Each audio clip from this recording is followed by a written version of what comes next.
জিবরাইল আলাইহিস সালাম আল্লাহর দরবারে এসে বললেন, প্রভু আমি জান্নাতের যে পরিবেশগুলো দেখেছি, যে নাজুক নিয়ামতগুলো দেখেছি, আল্লাহ আমি জিবরাইলের মনে হলো যদি মুহূর্তে মানুষরা জানতে পারে জান্নাতের এমন নাজুক নিয়ামত তুমি রেখেছো, এত সুন্দর নাজুক নিয়ামত, এত সুন্দর পরিবেশ, এত সুন্দর জান্নাত মানুষের জন্য বানায়েছ প্রভু গো, আমি তো মনে মনে ধারণা করি কোন মানুষ যদি জান্নাতের খবর পায় তোমার ইজ্জতের কসমকে বলতে পারি ও মানুষগুলা কোনদিন আর জাহান্নামে যাবে না, এই মানুষগুলা সবাই জান্নাতের বাসিন্দা হয়ে যাবে।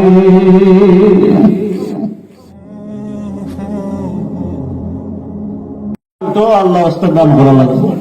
আপনি আমি এমনি মাদ্রাসায় সাপোর্ট করি, কোন জায়গায় বসে দাসপাড়া বাজার হইয়া, কোন জায়গা দাসপাড়া বাজার পরে চার স্টোর বরিলাম, আমি মাদ্রাসার এইভাবে তোমার কদর করি, মাদ্রাসা সাপোর্ট করি, মাদ্রাসা সবই থাকি, সব কিছু মাদ্রাসা সাপোর্ট করি, কিন্তু তোমার একটা ঠান্ডা চাওয়া 100 টাকা মাদ্রাসার দোকান, 5,000 টাকা মাদ্রাসার দোকান, আমার তো আজ 3 দিন ধরে করে সামনে নিজে মিসকিন জানমাল কিচ্ছু দিতে চায় না, কেন বললি জান্নাত চাইতো, আল্লাহ কত জানমালের বিনিময়ে আমি আল্লাহ জান্নাত দিব। জান্নাতে যাওয়া সহজ নাম, মিশকাত শরীফের হাদিস, আল্লাহ নবী বিশ্বনবী রাহমাতুল লিল আলামিন বলেন, আল্লাহ রাব্বুল আলামিন জান্নাত বানানোর পর জিবরাইল আলাইহিস সালামকে ডেকে বললেন, ও জিবরাইল যাও জান্নাত তুমি পরিদর্শন করে আসো, জান্নাতটা দেখে আসো। জান্নাত পরিদর্শন করার জন্য জিবরাইল গেলেন।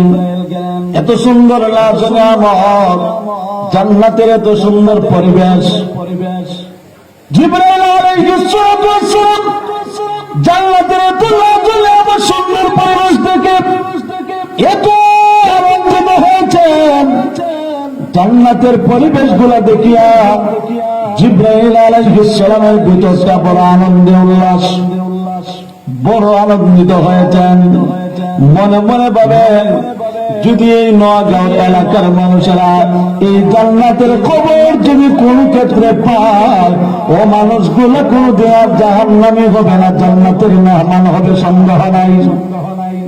জিবরাইল আলাইহিস সালাম আল্লাহর দরবারে এসে বললেন, প্রভু আমি জান্নাতের যে পরিবেশগুলো দেখেছি, যে নাজুক নিয়ামতগুলো দেখেছি, আল্লাহ আমি জিবরাইলের মনে হলো যদি মুহূর্তে মানুষরা জানতে পারে জান্নাতের এমন নাজুক নিয়ামত তুমি রেখেছো, এত সুন্দর নাজুক নিয়ামত, এত সুন্দর পরিবেশ, এত সুন্দর জান্নাত মানুষের জন্য বানায়েছ প্রভু গো, আমি তো মনে মনে ধারণা করি কোন মানুষ যদি জান্নাতের খবর পায় তোমার ইজ্জতের কসমকে বলতে পারি ও মানুষগুলা কোনদিন আর জাহান্নামে যাবে না, এই মানুষগুলা সবাই জান্নাতের বাসিন্দা হয়ে যাবে। জান্নাতে এত সুন্দর নাজুক নিয়ামত রাখছেন আল্লাহ, এগুলো যদি মানুষের খবর পায়, জিবরাইল আলাইহিস সালাম বলেন যে ও মানুষগুলা কোনদিন জাহান্নামে যাবে না, এরা সবাই জান্নাতি, সবাই জান্নাতি। সুবহানাল্লাহ, সুবহানাল্লাহ, সুবহানাল্লাহ। আল্লাহ রাব্বুল আলামিন দ্বিতীয়বার আবার জিবরাইলকে বললেন, ও জিবরাইল যাও তুমি আবার জান্নাত পরিদর্শন করে এসো।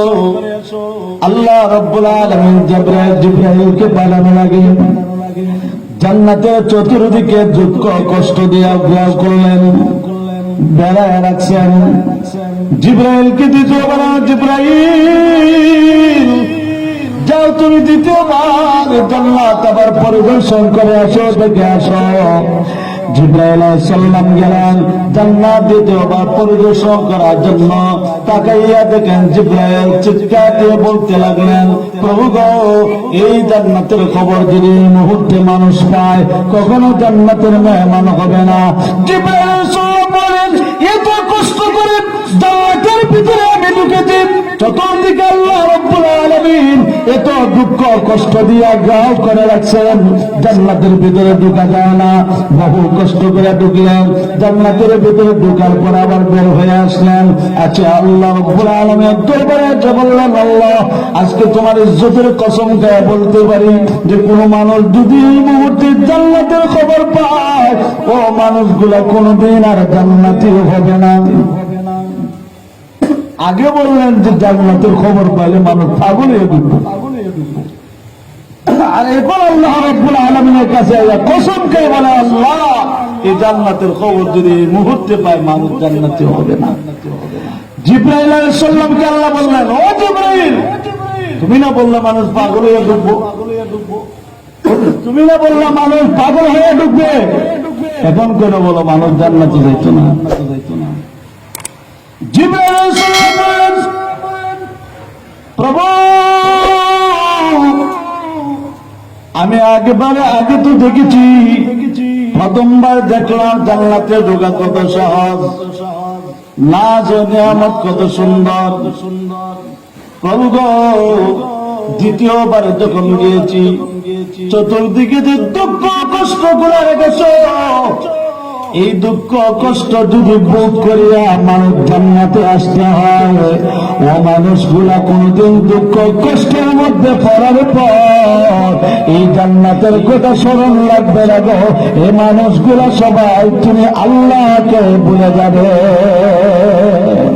তুমি আল্লাহরে ভুলে যাবে। কারণ আমরাও সমাজে দেখতে পাই, মানুষ যখন দুঃখ কষ্টের মধ্যে পড়ে, অভাব অনটন পড়ে, বিপদ মুসিবতের মধ্যে পড়ে, তখন আল্লাহর কথা ভুলে যায়, বলে না? তখন তার শাহপুরান মাজার না তোমার সদকা দিত, এটা মনে হয় শাহজালালের মাজারের দেখো না দিত, এটা মনে হয় নিজে নিজে সবকিছু পরিবর্তন করে ফেলে। আল্লাহকে মুসিবত করলে আল্লাহকে ডাক, আল্লাহর কুদরতে কদমে সত্যই পড়ো, আল্লাহ তোমার সবকিছু সমাধান করে দিবে। কিন্তু মানুষ এগুলোর প্রতি মুখাপেক্ষী নয়, মানুষ এই জিনিসটা করে না, মানুষ গুনাহের প্রতি যায়। মানুষ মুসিবত বললে আমরা মুখে দেব অটোমেটিক পারে বাড়ির জায়গা, আল্লাহ বুঝলে আমারও দেখছে খালি টাকা আমারও দুই বলে, আল্লাহরের দোষা শুরু করে দেয়।